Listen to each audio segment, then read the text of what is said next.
Baik, bismillahirrahmanirrahim. Assalamualaikum warahmatullahi wabarakatuh. Saya Meli Darmayanti dengan NPM 2011010094. Di sini saya akan mempresentasikan hasil observasi saya di sekolah MAN 1 Bandar Lampung. Oke, di sini yang pertama ada observasi pengamatan kultur sekolah.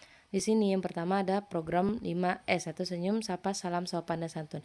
Berdasarkan hasil pengamatan saya di MAN 1 Bandar Lampung tersebut, memang sudah terlaksana. Sudah terlaksana dalam artian saya melihat ada beberapa siswa, bahkan banyak siswa yang ketika bertemu dengan gurunya mereka selalu menyapa, senyum, kemudian mengucapkan salam. Kemudian untuk program Jumat Bersih itu yang saya amati belum terlihat dan belum memang ada, karena berdasarkan 3 Jumat berturut-turut pengamatan saya terhadap program Jumat Bersih ini belum terlihat seperti itu. Kemudian untuk upacara bendera, di sini upacara bendera sendiri memang sudah ada dari zaman berdirinya MAN itu. Jadi ketika hari Senin itu pasti mereka melaksanakan upacara bendera seperti itu. Sudah terlaksana jadi. Kemudian untuk upacara hari besar lainnya mereka sudah melaksanakan. Contohnya kemarin waktu saya melakukan pengamatan, di situ ada upacara Isra Mi'raj mereka. Jadi mereka kemarin itu bertepatan pada upacara hari besar yaitu Isra Mi'raj. Jadi sudah terlaksana. Kemudian untuk program tahfiznya juga sudah terlaksana. Ini terlaksana setiap pagi. Setiap pagi mereka selalu setoran hafalan. Itu pagi Sabtu kalau tidak salah, pagi Sabtu. Kemudian untuk program kegiatan pembiasaannya seperti pelaksanaan ibadah atau ibadah bersama itu setiap hari itu mereka selalu selalu sholat di masjid yang ada di MAN 1 Bandar Lampung tersebut. Jadi di sini sudah terlaksana. Untuk tadarus dan penggunaan seragam sekolah itu juga sudah terlaksana. Kalau tadarus sendiri setiap pagi hari mereka selalu tadarus dulu sebelum memulai pelajaran seperti itu. Kemudian untuk penggunaan seragam sekolahnya mereka sudah menggunakan atau sudah berseragam seperti itu, baik guru maupun siswanya. Kemudian untuk anjuran memanfaatkan waktu memang sudah terlaksana. Dan untuk kegiatan baris berbaris sebelum memasuki kelas itu berdasarkan pengamatan saya itu belum terlihat gitu, belum terlaksana, karena dari kelas 1 ke kelas yang lainnya saya perhatikan itu tidak ada yang melakukan kegiatan baris berbaris sebelum memasuki kelas. Kemudian untuk program gerakan cuci tangan sendiri itu memang sudah ada. Kalau tidak salah ini ini memang sudah ada programnya itu semenjak adanya COVID-19 itu. Jadi program gerakan cuci tangan itu memang sudah ada. Kemudian untuk program pesantren kilat itu sudah terlaksana. Ini biasanya mereka lakukan di bulan Ramadan gitu. Di bulan Ramadan. Kemudian untuk program kelas meeting itu pasti dan sudah tentu terlaksana seperti itu, karena setiap kali setelah ujian itu pasti ada kelas meeting gitu, yaitu olahraga, senam, lomba dan lain sebagainya. Kemudian untuk program kurban di sini mereka selalu melaksanakan, karena berdasarkan hasil pengamatan saya itu memang belum tepat waktunya berdasarkan pengamatan saya yang kemarin, karena itu belum memasuki hari raya Idul Adha. Kemudian di sini saya bertanya kepada pihak-pihak yang memang mengetahui tentang program kurban tersebut dan memang responnya memang dilaksanakan setiap hari raya Idul Adha seperti itu. Kemudian untuk program 5K yaitu kebersihan, keamanan, ketertiban dan keindahan dan kekeluargaan itu memang sudah terlaksana. Itu terlihat di lingkungan sekitar sekolah tersebut, terus di lingkungan dalam kelas dan di luar kelasnya sudah kelihatan seperti itu, baik dari siswanya maupun yang pendidiknya seperti itu. Kemudian untuk program piket membersihkan kelas setiap hari itu memang di situ setiap ketua kelasnya selalu memerintahkan atau membentuk jadwal kelas itu, jadwal piket kelas seperti itu. Jadi memang di setiap kelas itu saya amati itu sudah ada, sudah mereka buat dan ditempelkan di dekat papan tulis itu. Kemudian untuk program zakat itu memang sudah terlaksana, itu selalu dilaksanakan di bulan Ramadan. Kemudian untuk program amal Jumat itu memang sudah ada, biasanya itu dilakukan di hari Jumat pagi dan itu dilakukan oleh para anggota OSIS biasanya berkeliling kelas gitu untuk melakukan program amal Jumat itu. Dia berupa infak seperti itu. Kemudian untuk kegiatan pramuka itu sudah ada dan ini selalu ada di hari Sabtu. Kegiatan senam bersamanya kalau pramuka dia Sabtu setelah atau selesai jam pelajaran, jika kegiatan senam ini biasanya dilakukan di pagi hari Sabtu seperti itu. Kemudian untuk pengamatan pembiasaan sikap positif pada kegiatan pembelajaran itu untuk siswanya sendiri itu sudah terlaksana. Karena apa? Mereka mencium tangan guru atau bapak-bapak yang ada di situ setiap bertemu seperti itu. Pasti mencium tangannya. Itu bentuk atau rasa hormat mereka terhadap orang yang lebih tua. Kemudian siswa memperhatikan guru ketika kegiatan belajar mengajar. Iya, ini sudah terlaksana. Karena berdasarkan pengamatan saya di kelas 11 IIK itu pelajaran Bapak Akidah Akhlak, yaitu Bapak Tobib, beliau ini ketika mengajar siswanya sangat memperhatikan gitu. Memperhatikan meskipun ditanya masih ada beberapa yang tidak bisa menjawab seperti itu. Kemudian untuk meminta izin keluar kelas itu, ya siswa melakukan itu atau menerapkan itu. Ketika salah satu dari mereka akan pergi ke toilet, pasti mereka meminta izin untuk keluar kepada guru tersebut. Kemudian mereka izin pun menggunakan bahasa yang baik dan benar gitu dalam berkomunikasi. Dan juga siswa mentaati peraturan sekolah. Contohnya tidak bolos, tidak merokok pada jam pelajaran, tidak lompat pagar dan lain sebagainya. Kemudian untuk jujur dalam mengerjakan tugas, saya lihat memang di kelas 11 IK itu anaknya rajin-rajin dan pintar-pintar. Jadi ketika diberikan tugas itu mereka mengerjakan sendiri, tidak bertanya-tanya kepada teman-teman yang lainnya. Seperti itu. Kemudian untuk siswa mandiri di dalam kelas, ya tadi apapun yang mereka hadapi pasti mereka lakukan dengan sendiri. Tidak pernah meminta bantuan teman yang lainnya kecuali jika ada diskusi baru mereka bekerja sama seperti itu. Dan untuk siswa bertanggung jawab atas apa yang dilakukannya, iya. Contohnya apa kemarin saya amati? Kemarin saya di kelas 11 IIK itu ada beberapa siswa yang telat masuk seperti itu. Jadi gurunya ini memberikan hukuman yang mendidik seperti menghafalkan surah-surah pendek, dan itu dilakukan oleh siswanya. Jadi siswanya menghafal surah tersebut. Jadi itu bentuk tanggung jawabnya, siap menerima konsekuensi yang diberikan gurunya gitu. Kemudian untuk siswa memiliki budaya menjaga kebersihan, iya, di kelas itu sendiri menurut pengamatan saya itu memang bersih, dan kelas-kelas yang lainnya juga bersih. Dan memang di situ sudah diterapkan dan sudah diatur atau diperintahkan oleh guru-guru yang ada di kelas tersebut gitu. Kemudian untuk praktik bekerja sama antara siswa dan guru itu memang sudah ada.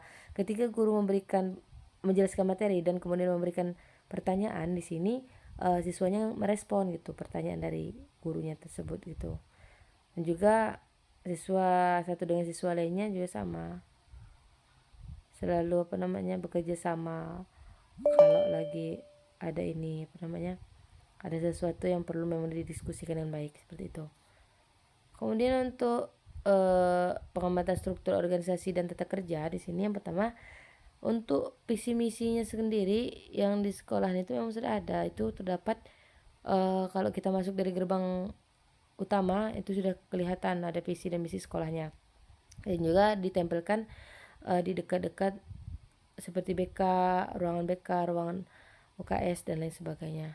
Kemudian untuk sosialisasi visi dan misi sekolah, ya sudah ada, itu sosialisasinya sendiri dari dewan guru terutama, kemudian dilanjutkan oleh pembina-pembina. Kemudian ada bagian struktur organisasi sekolah itu. Kalau untuk data untuk berupa fisik itu belum ada, tapi kalau datanya ada berupa file itu ada. Jadi kalau untuk berupa fisik seperti bagan segala macamnya itu memang belum tersedia gitu, tapi untuk berupa file dia ada seperti itu. Jadi untuk deskripsi tugas masing-masing komponen organisasi sekolah juga sama halnya dengan bagan tadi. Bagian struktur organisasi ini belum ada kalau untuk bukti fisiknya, tapi kalau untuk data filenya itu ada. Dan juga sosialisasi program kerja sekolah juga ada, sosialisasi tata tertib sekolah juga ada. Dan untuk sarana prasarananya seperti papan tulis, penghapus, LCD, proyektor, speaker, televisi, meja, kursi itu memang sudah ada, sudah ditempatkan di setiap kelas gitu. Berdasarkan pengamatan saya kemarin, dari kelas IIK itu sampai di kelas ujung itu memang saya lihat sudah ada semua seperti itu. Kemudian untuk buku dan sumber belajarnya di sini ada. Setiap guru mengajar itu pasti ada LKS sama buku cetak seperti itu. Dan untuk bahan habis pakainya belum ada karena saya tidak melihat ada bahan habis pakai di situ. Kemudian untuk ruang kelas itu sudah ada, ruang kepala sekolah ada, ruang guru, ruang tata usaha, terus perpustakaan, olahraga, UKS, lab, terus ada masjid, toilet, kamar mandi, kantin itu memang sudah tersedia semua lengkap di sekolahan itu. Terus kemudian pengamatan pengelolaan pengamatan pengelolaan pendidikan. Nah, di sini untuk tersedianya pedoman penerimaan peserta didik itu sudah ada. Peserta didik baru itu ada di dalam TU, sudah dengan petugasnya. Terus pedoman orientasi peserta didik sama ada pada guru yang ada di TU gitu, petugas-petugas yang ada di TU itu udah tersedia, tapi kalau untuk bagian itu belum ada.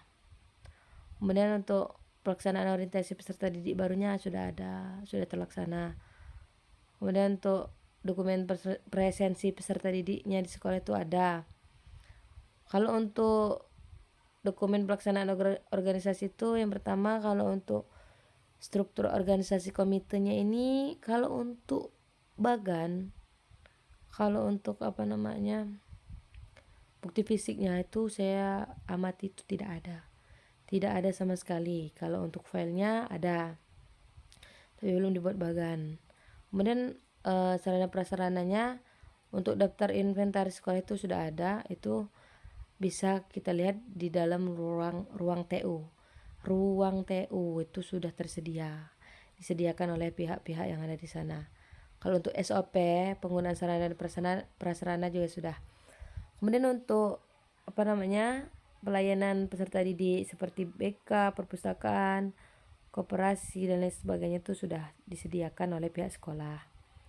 Untuk jadwal piket siswa di kelas juga sudah tersedia oleh kandidat kelas, sudah dibuat seperti sekretaris, sudah dibuat oleh sekretaris. Kemudian jadwal belajar juga ada. Dan untuk kegiatan kokurikuler ini sudah ada. Kemarin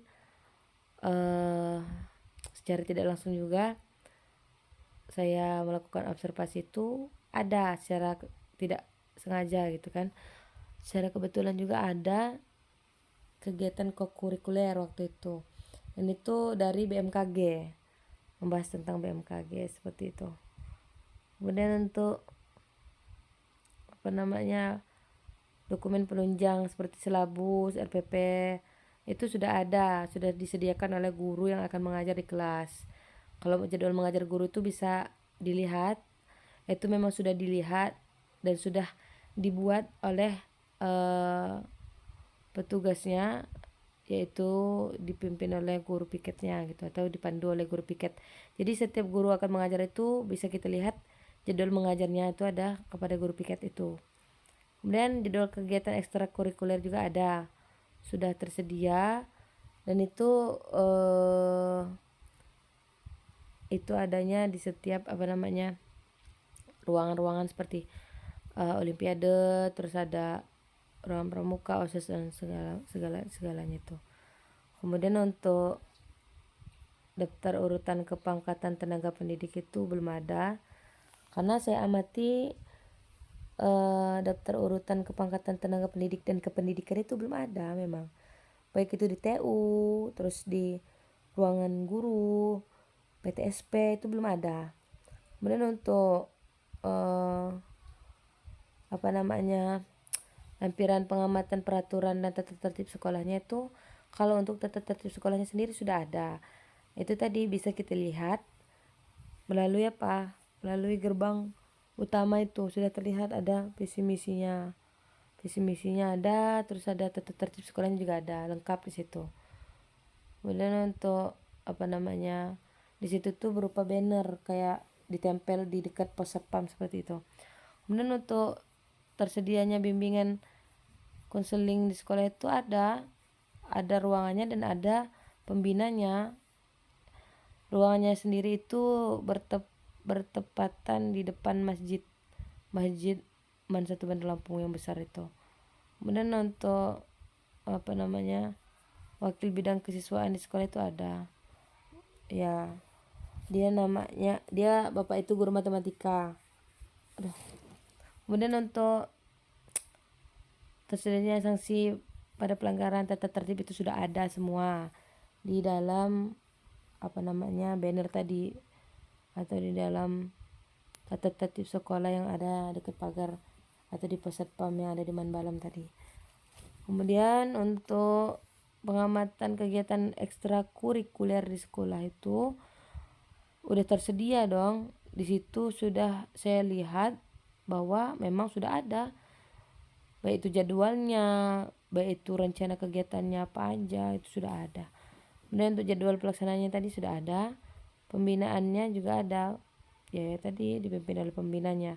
Jadi setiap akan dilakukan ekstrakurikuler itu pasti akan dipandu oleh pembinanya seperti itu. Kemudian untuk setiap siswa mengikuti kegiatan ekstrakurikuler itu saya rasa nggak semua siswa, karena saya amati itu orang pramuka itu aja, orang KSM juga mayoritasnya orang yang sama, OSIS juga sama, mayoritasnya orangnya sama seperti itu.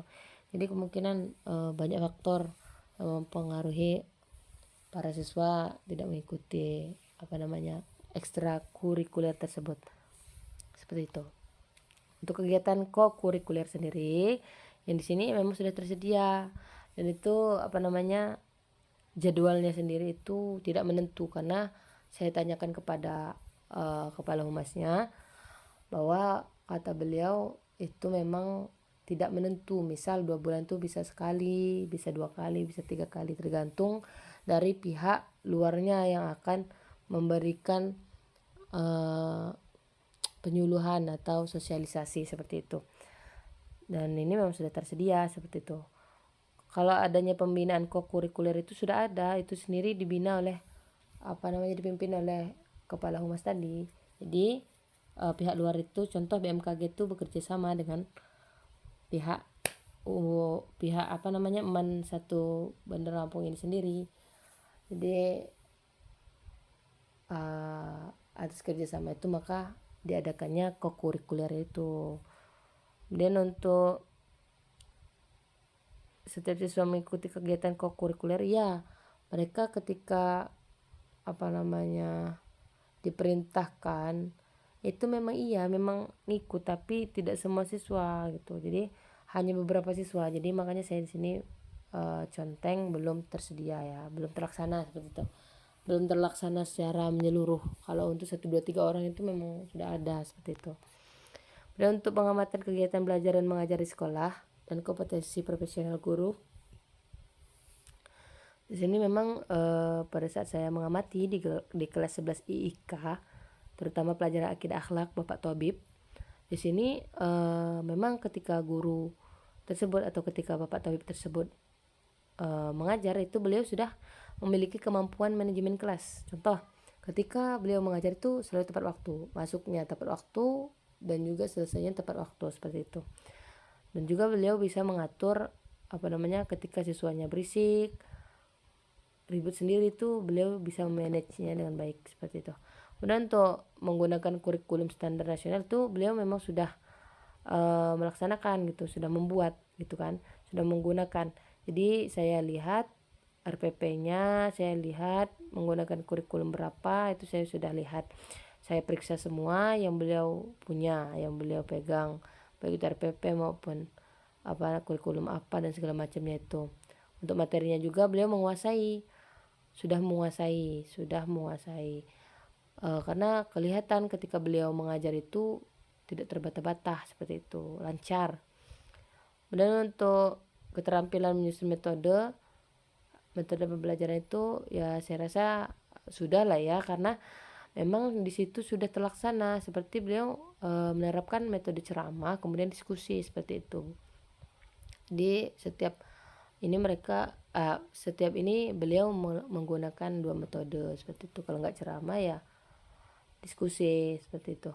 Terus penyampaian materinya juga baik, sudah terlaksana dengan baik, bisa diterima gitu sama siswa-siswa yang ada di kelas IIK itu 11 IIK. Kemudian untuk alokasi waktu pembelajaran secara efektif itu sudah kelihatan di situ, sudah termanage dengan baik.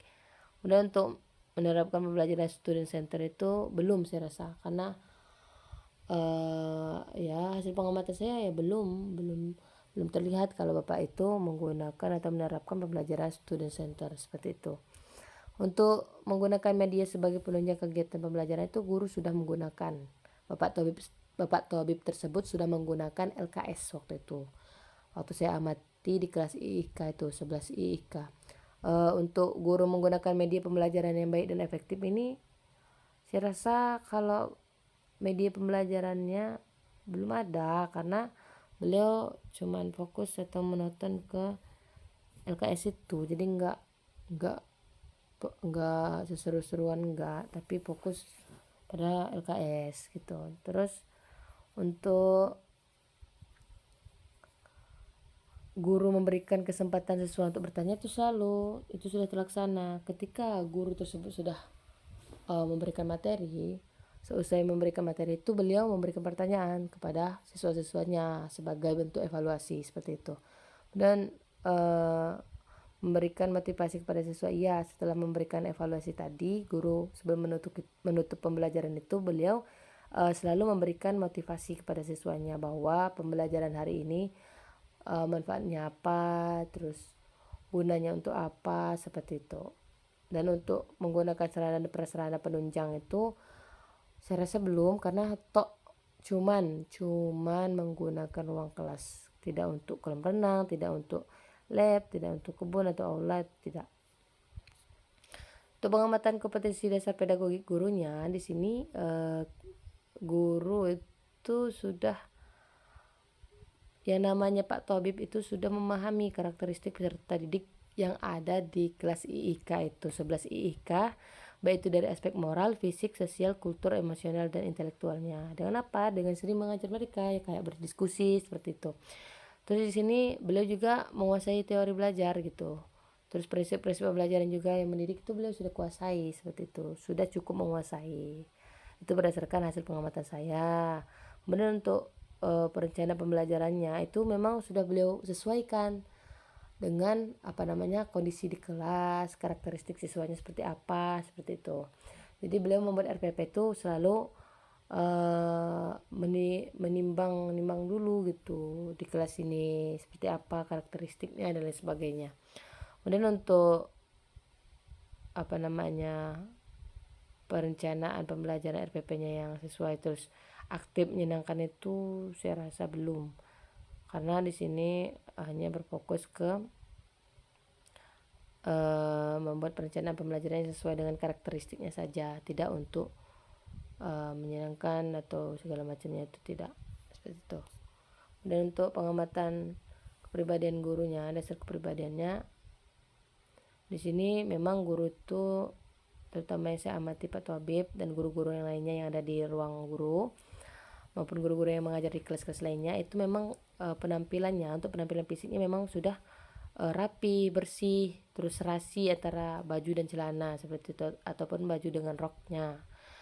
Dan untuk sikap, kalau jujur, sabar, rendah hati, menjadi teladan yang baik itu memang sudah terlihat oleh guru-guru agama seperti itu. Guru-guru yang saya amati itu seperti guru akidah, fikih, terus ada guru PSKI, itu memang kelihatan mereka tuh orang-orang yang sabar ketika mengajar, kemudian selalu dibanggakan sama anak-anak yang di kelas itu, atau menjadi teladan yang baik bagi kelas-kelas yang mereka ajar seperti itu. Dan selalu rendah hati.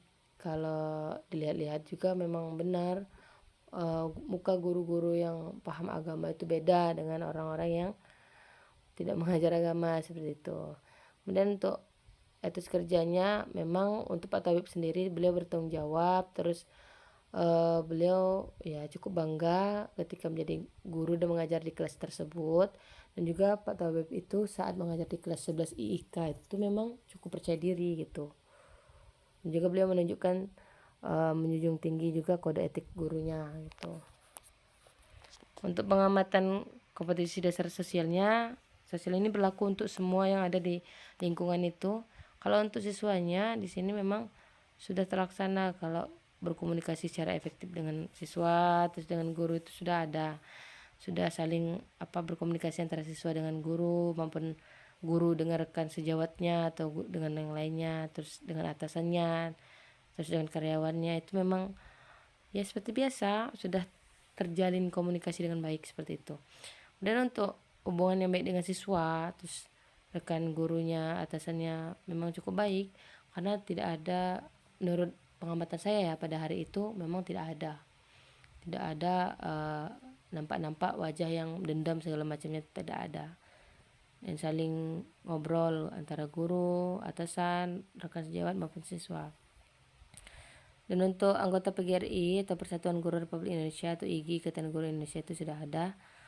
Kemudian beradaptasi dengan lingkungan tempat mengajar itu memang sudah terlihat bahwa guru-guru tersebut, guru-guru di sana itu memang sudah beradaptasi atau bisa menyesuaikan di lingkungannya. Kemudian untuk hubungannya baik dengan orang tua siswa itu tidak semua guru yang saya amati, cuma beberapa, tapi memang mereka waktu itu memang sudah ada grup orang tua guru yang ada di kelas itu. Jadi yang saya tanyakan ini, yang saya observasi ini, yang saya tanyakan ini adalah guru yang memang megang kelas atau wali kelas seperti itu. Saya tanyakan kepada wali kelasnya, memang mereka berkomunikasi dengan orang tua siswanya seperti itu.